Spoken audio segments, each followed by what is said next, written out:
Hey Cherubs, Lily here, jumping in to read you chapter 2 of the book of Pluto, Finding Wisdom in Darkness with Astrology. We're up to chapter 2, which is the parable of the beer can. The navigator's blonde head emerges from the cabin. 265 magnetic, she says, just a little south of due west. The helmsman nods, glances at the compass, makes a tiny adjustment in the ship's wheel. What a beautiful day, he says. Wonder what the poor people are doing. White sails stiff in the brisk wind, and the ketch surges forward. They've left the California coast, somewhere over the horizon, and they don't expect to see the high peaks of the island destination until mid-morning tomorrow. The helmsman looks around again. Everything, including the weather forecast, is perfect. It's Miller time, he announces. Get me a beer, darling. His partner complies. The man isn't a big drinker. An hour later, the beer can is forgotten, still a third full. He grabbed the binoculars to gaze at a swooping storm.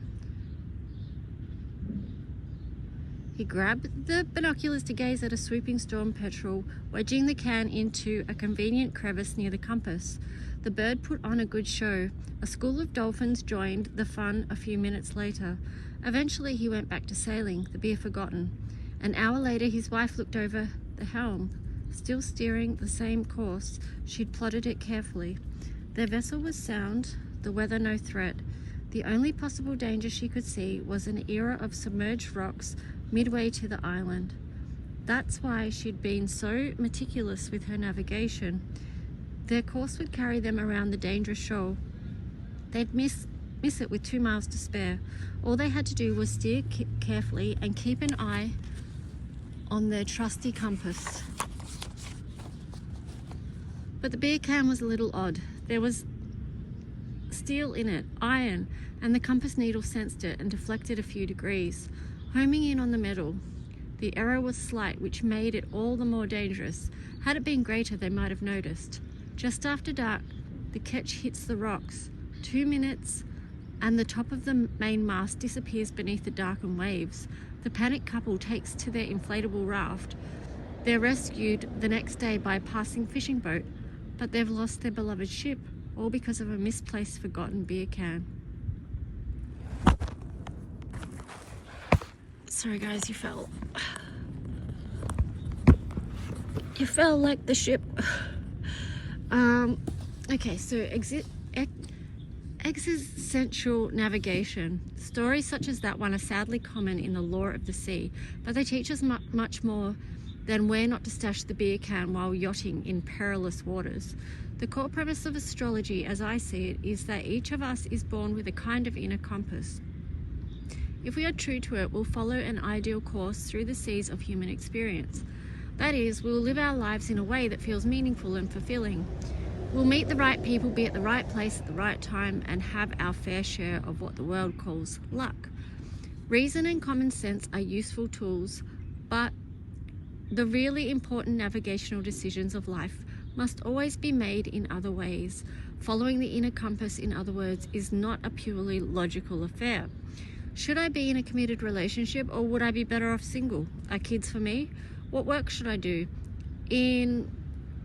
What should I believe? These are the choices that actually shape a life, and one person's right answer may be another person's calamity. The birth chart, understood deeply, provides individual insights into those critical navigational questions.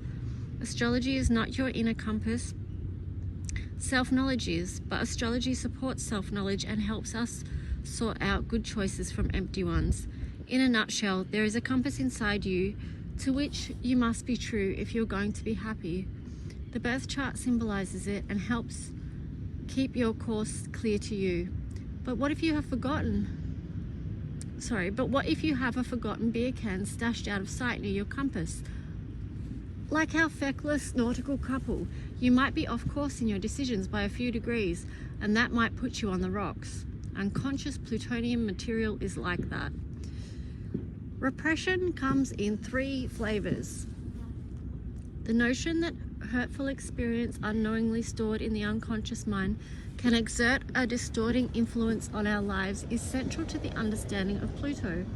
Throughout this book, I'll be referring to that burying, distancing process as repression. I intend the word to signify any or all of the three distinct processes. The first classical repression occurs when a person experiences complete amnesia regarding a traumatic event. Childhood sexual abuse is a prime example. There are those who doubt the reality of this repressive process. I do not doubt it, but I encourage the doubters to take heart and continue reading anyway, since no one is likely to doubt the other two types of repression, and my arguments can stand on those two legs alone. The second kind of repression generally flies under the banner of cavalier. I dealt with that a long time ago attitude. A person remembers difficult events very clearly in every way except in terms of how they felt. This type of repression is purely emotional. Mum used to get loaded and knock us all around, but hey, you got to put the past behind you. I don't believe in all this whining psychology garbage. This from a man who sometimes loses control and hits his wife, but doesn't know why. Behold, a plutonium beer can as big as the national debt. The third kind of repression resembles the second, except for the arrogance. Something wounding happens to us. We feel it, remember it, cry over it, but we fail intellectually to grasp its full implications in terms of the fears, cautions, and distortions it introduces into our lives. For example, a boy is encouraged by his military father with the threat that he'll never amount to anything. Father's intentions are positive. He wants his son to excel, but his method is insane. The child is touched by a plutonian reality. His own father shames him. What happens to the boy? Perhaps he dutifully lives out his father's prediction, never amounting to anything, or maybe he's driven to defy the prediction. He becomes a war hero. Fine, but his real destiny was to become a veterinarian. His wound distorts his course through life. Like the beer can, it invisibly and unobtrusively deflects his compass needle a few degrees. He remembers the abuse. Freud would not recognize this as repression. It's the third kind and drives the darker plutonian dynamics, just as surely as any amnesia.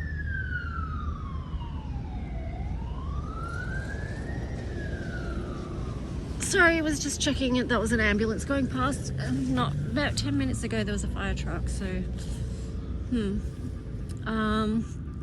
okay, so where we carry the wound. Years ago I was rolfed, and for those of you unfamiliar with that term, suffice it to say that rolfing is a powerful form of bodywork aimed at loosening bodily knots and blockages that one may have carried for decades. In the first session, the therapist dug into my stomach muscles, and I was immediately assailed by an image of Jack and Jill going up the hill to fetch a pail of water. The image disorientated and upset me. It was a memory of a decal on a painted blue surface, a long-forgotten memory from my early childhood. It took me a little while to place it, then it hit. The picture had been stuck on the restraining table of my high chair. It dated to a time when I was less than 2 years old. Upon recognizing the picture, my mind filled immediately with a host of associations. When I was very young, I was a natural vegetarian. I called meat dirt and carefully picked it out of the mashed potatoes where my mum would hide it. Bless her heart, it was 1950, and she felt that if I didn't eat meat, I'd surely die.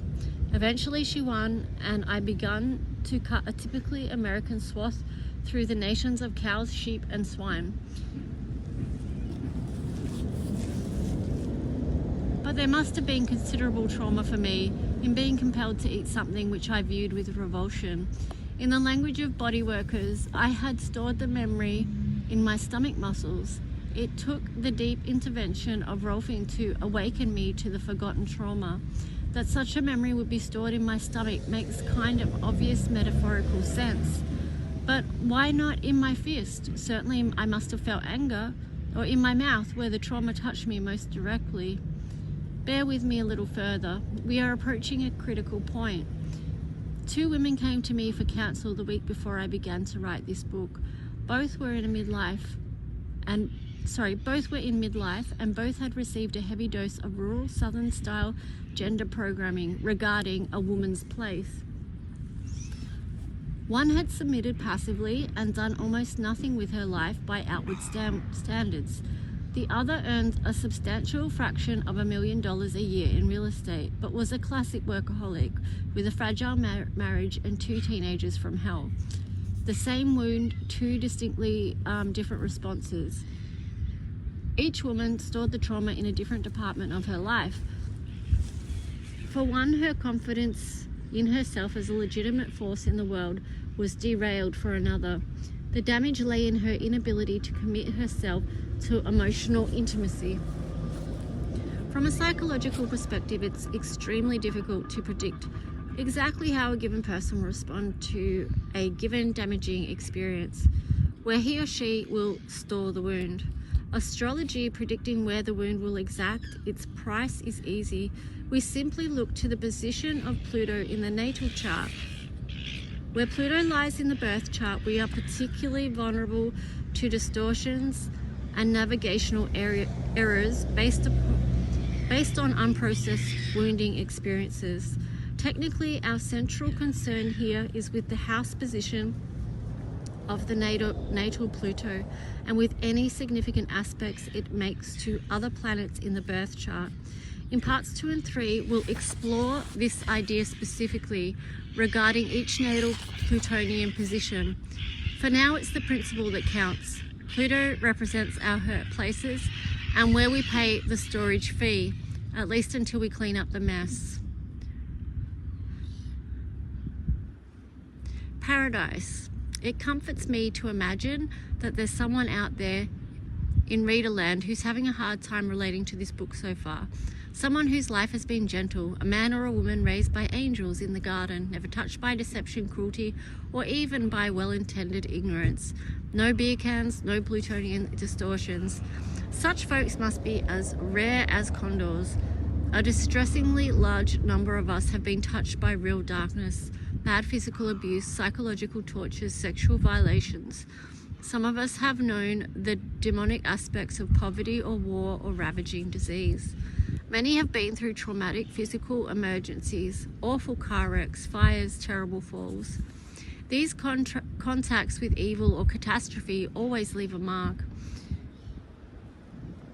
Always, even if they are remembered consciously, they run tap roots down deep into the psyche, inducing layers of rage or fear or pain that alter our perspective on life and its possibilities. Where the psychologists roam is basically the few years of life, and the psychologists are on target. Events that unfold in our early lives have profoundly shaping impact upon our adult personalities.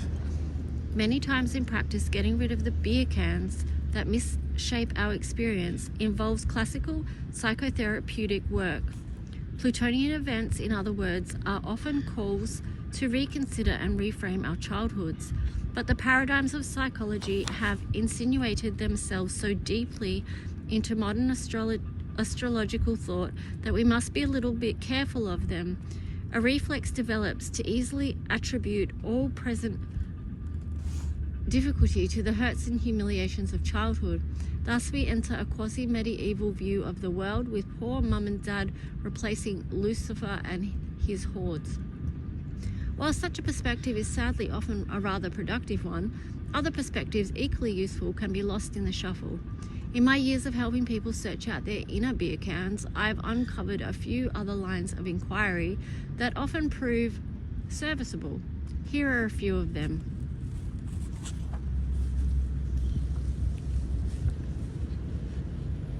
Hang on, just getting comfortable.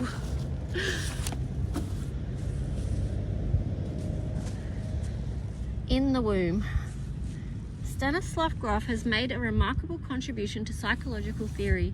He has delved deeply into the impact of intrauterine experience and the birth itself upon the adult psyche. Although his notions are developed with academic rigor, in essence they are straightforward and possess the compelling quality of obvious truths which we simply had not thought to notice. Groff surmises that a long, difficult birth, perhaps one in which the life of the mother or infant is at real risk, will leave an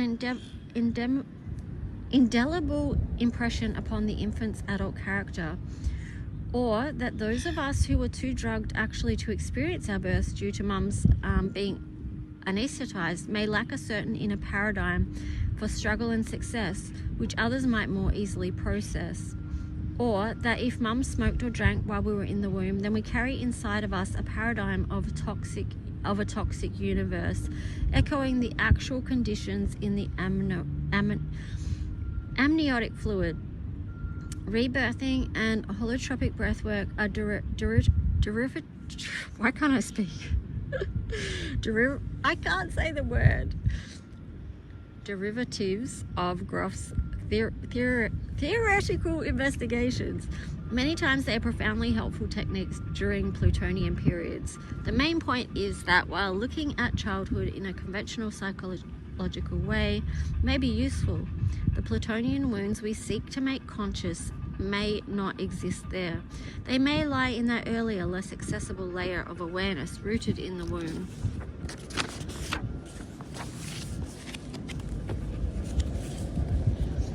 The burden of the parent's unlived life. Another line of inquiry does in fact revolve around our childhood experience, but it doesn't necessarily put either of our parents in a bad light, just in a very human one. Here's the tale. A young woman is blessed with a beautiful voice. Her destiny lies in opera, and she's certainly moving in that direction. But she falls in love and unintentionally gets pregnant. She and her lover consider all the options, but elect to marry and have the child. The responsibilities of parenthood being what they are, our operatic diva is now a full-time mum. She misses her old dream so deeply that she never allows herself to think of it. A few years pass. Mum and her 6-year-old daughter are out walking one day. They come upon a friend, a single woman, a painter. They speak pleasantly for a few minutes. The painter continues down the street. Mother looks wistfully back, then comments to her daughter, "She's the luckiest woman I know. She can paint all the time." Nothing more is said, but the daughter gets the message. The freedom to be creative is the most desirable thing in the world. Mother lost it and has paid a terrible price. Daughter grows to maturity, perhaps bearing the burden of her mother's unlived life. Postulate that the daughter's own destiny has the rich experience of marriage and family life. That path may not be as glitzy as the artist's journey, but it's every bit as holy. And what is the daughter actually doing? Perhaps she is enduring a humiliating university music program in an ill-founded, misguided attempt to become a violinist, something she fervently imagines that she wants, but which in fact has nothing to do with her destiny. Unwittingly, she is trying to live the life her mother failed to live. Oh, the tram's just going past, sorry. During times of Plutonian stimulus, I have often achieved helpful results with clients through the device of asking them what their parents might have become had their lives been a little more free and conscious, or even a little luckier. This technique has had a tendency to work most tellingly with the parent of the same gender of the client, although sometimes boys will be made to carry their mother's dreams and their daughters those of their fathers. It all comes down to that wistful look in a mum or dad's eye. The child absorbs it and from that moment on knows where the treasure is buried. Tender as these realizations may be, as much compassion as they may inspire in us towards our parents' losses, the distortions produced by unlived parental lives can, like the beer can, put us on the rocks just as surely as the most vicious abuse. The wounds of history. I'm a baby boomer, God help me, born in 49. The parents of the people of my generation were all involved in one way or another with World War II. Some were soldiers facing horror, some were the wives of family members, waiting in silent dread day after day for horrible news. Some were in concentration camps. In my experience, the generation that endured the Second World War embraced some extraordinarily courageous human beings, but afterwards they tended to stew on their wounds rather than talking them out. Most of them were born with Pluto in Cancer, generally the most internalized of the 12 signs, as we'll see later in this book. A man loses his wife to the Nazis. He remarries, but the unnamed ghost of his first wife haunts the family home. A woman's husband is missing in action. She remarries, but the beloved ghost is always present. A father was in the Gestapo. It's never mentioned, but anger and self-destructive guilt fill the air of the family home like autumn pollen in an asthmatic's nightmare. Those stories are true. Under Plutonian stimulus, they've come to light in my office. In each case, the client's life had been impacted by the unexorcised ghosts of history. I speak of World War II, but only to provide an illustration. No age and no generation has been free of darkness.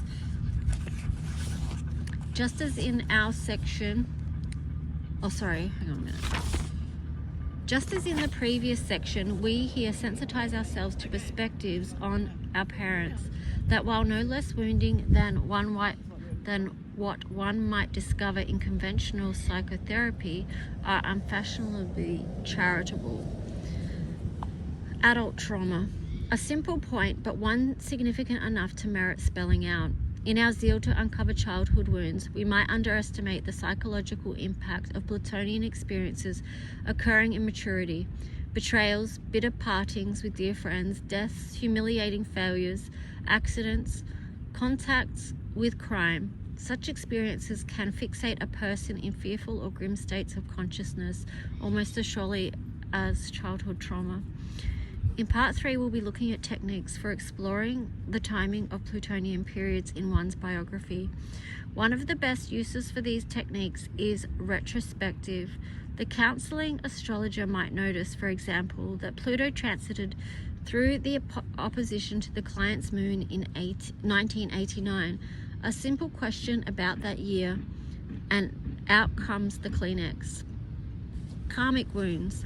Some people are uncomfortable with the idea of reincarnation. Others take it for granted.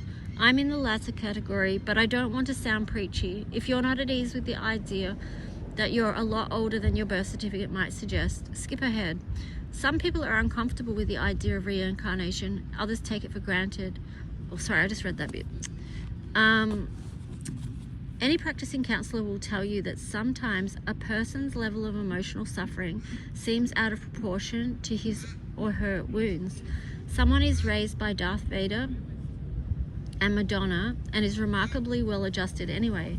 Another person shows all the symptoms of a childhood sexual trauma, yet there never emerges a scrap of evidence for it having actually occurred. People vary in their sensitivities, of course. That's at least a partial explanation, but assume reincarnation for a moment.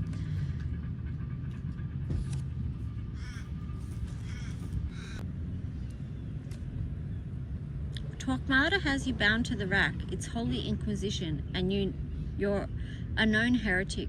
You are overheard to say that the mountains and fields themselves are the body of Christ. What's worse, you're not alone. Others share your heresy. But who? Only you know.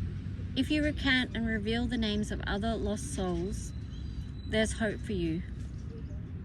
Torquemada tightens the screws. I don't know if I'm pronouncing that right, but anyway, let me know if I'm not. It's okay. Tightens the screws and again implores you to state the identities of your confederates. The pain goes beyond enduring. You break. You squeal out at a name. Torquemada smiles, loosens the screws. In shame and shock, you realize what you've done. You've betrayed the little sister of your best friend. You wish you were dead. It happened, that's fact, church history. Could such trauma, at least in its deepest levels of emotional impact, be carried across death and back into life? And could it then be remembered? Or at least have an unconscious impact upon a person's present existence? Might our victim of the Inquisition, for example, carry enormous and seemingly inexplicable levels of unspecified guilt, or a terrible animus against the Catholic Church? Such questions are not ultimately answerable in logical ways, But every culture tradition that assumes reincarnation has agreed that such crossover is not only possible, but inevitable. Under Plutonian stimulus, people who accept reincarnation, and some who do not, have been known to go into spontaneous states of recall. Take these recollections literally, take them metaphorically, take them any way you want, but such upwellings, while generally traumatic, often provide cathartic, liberating, emotional experiences. A footnote. I have noted in my own practice a pattern of symmetry between the dynamics of these past life memories and the darker dynamics of the client's childhood experience. Are past life memories nothing more than dreamlike constructs based on more mundane psychological causes rooted in childhood? Or is there a tendency for wounding karmic experiences to propagate like waves, repeating in many existences, repeating in childhood and typically repeating in adult experience, until the chain is broken by an extraordinary act of self-awareness? I lean toward the second interpretation, but even if we assume the first one to be right, such past life memories have a habit of coming up in Plutonian seasons. They can still provide real insight into wounding, childhood dynamics, and perhaps the possibility of cathartic release. It takes energy to stay crazy, or more precisely, it takes a lot of energy to hold painful realities out of awareness. By far the most common symptom of unprocessed plutonian material is simply tiredness. A man who doesn't give a damn, a woman who eats because she's bored. Should we call it depression? Perhaps the word is too clinical. Let's just call it the blahs. But what happens when we unlock that life force? Ideally, one removes the beer can from the inner compass. New directions open up. The fire we need to pursue them rises in us. Destinies are claimed. Those happy, energetic possibilities are real. We'll explore them later on after we've eaten our spinach. But human freedom is the linchpin of the astrological universe. We are creative, unpredictable, and responsible for our own choices. At a Plutonian crossroads, two distinct options arise. What are they? Well, for starters, they're the title of the next chapter. So the next chapter is chapter 3, Think It Out or Live It Out. So yeah, that's the next chapter that we'll be reading together. Yeah, hope you enjoyed chapter 2. There's a lot to it, but yeah, have a great day. Bye.